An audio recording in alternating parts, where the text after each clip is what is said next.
So to prove this theorem, we define the sampled signals by product of the input signal by a sampling signal. This sampling signal, this summation, is basically a summation of a pulse train, which is a delta at time 0, delta Kronecker function at time 0. The next one, if I put n equal 1, I get delta of t minus ts. So I have at time ts, I have another delta. And then I have at time 2 ts, I have another delta, and so on. And also at time minus ts.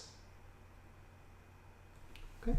Now, if you multiply these pulse train by your input, if you have an input something like that, these pulse train is 0 in between the pulses. So the product here, you get this value, which is whatever number is this value, this height is x of, let's say, minus ts times this pulse. So you could put this x of t inside the summation. So you could write it here. And then if you write x of t here, so put it inside. And then you could say that this guy is equal to this one. So we see that XTS, sample signal, is equal to the value of samples multiplied by delta. That means that you put a delta here, but instead of a unitary height, the height should be x of nts. We call this sample signal. We want to look at the Fourier transform of this signal. So what we see here, we see that two signals are multiplied together, x of t, and so if we multiply two signals in time domain, in frequency domain, they will be convolved. So if you take Fourier transform of this equation, what I get convolution of Fourier transform of this, and so on. So from this equation, I get this. So the sample signal in frequency domain is equal to the Fourier transform of x of t convolved by the Fourier transform of my pulse train. Interestingly, and this is why sampling theorem is important as sampling theorem, is that the Fourier transform of a pulse train is also a pulse train. This is one of the interesting things in mathematics. So if you convolve now x of f with this expression, obviously this 1ts is constant, comes out of the convolution, so then you will have x of f convolved with the delta function. So any signal convolved with the delta function, this is equivalent of a shift in frequency. So you get this expression. So the sample signal in frequency domain is equal to the Fourier transform of the input signal, but shifted and superposed. So if the Fourier transform of x of f, if you have, let's say this is x of f, okay, so suppose that this is x of f, then xsf is equal to, this expression is equal to what?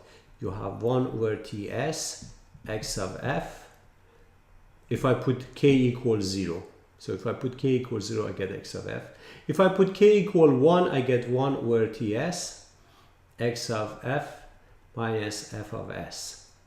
If I put k equal 2, I get plus 1 over ts x of f minus 2,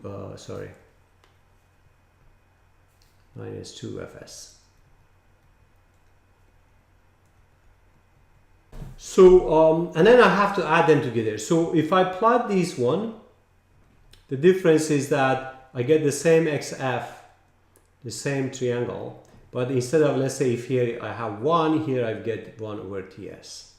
Then I get the same shape, but shifted with the amount of fs. So I will get at point fs, I get the same shape. I get the same thing at 2fs. And add them together. Also, k could be negative, so you could have it at minus fs, and so on. So in frequency domain, you will have a shape like that. So what we have obtained is that the Fourier transform of the sample signals is the replica of the input signals shifted in frequency domain and superposed. So sampling theorem basically says that if none of these components, when you shift them and add them together, if they don't overlap, then using these XF, you could take your signal back. So you need to have the sampling frequency Fs to be large enough so that there is no overlapping happening. So basically, if X of, let's say, F, which is like that, and the next one, which is X of F minus Fs, if you don't want them to overlap, here you have a W, but here you have Fs minus W. So you see that W and Fs minus W, they should be like that. So W should be smaller than Fs minus W. So if you have this one, no overlap here will happen.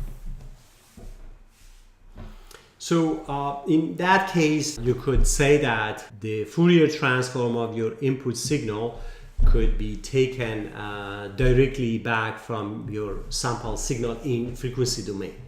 So we could apply just an ideal low pass filter and get X of F back. But we have to amplify it for 1/Ts. That means that to multiply it by Ts. So basically, if this is my signal like Xs of F, so this is the component of XF, this is the second, then one, and so on, which is repeating. So here is W minus W, here is Fs, Fs minus W, Fs plus W, and here you have minus Fs plus W. Okay, so if this component does not overlap with this one, I could put just an ideal low pass filter somewhere here, and then eliminate the high frequency component and get my X of F. And this HF is the impulse response of this one. And here it could be an ideal low pass filter. So you could take the Fourier inverse of this one and get your X of t, which is convolution of these two guys. And this is my the inverse Fourier transform of this signal is this summation. And you could, if you convolve this one with this guy, you could say that h of t goes inside, so you get summation of x of nts, because x and ts is constant, and convolution of delta and h will become h of t minus nts. Okay, and in this example, this impulse response, because it should be ideal low pass filter, it should be a sync signal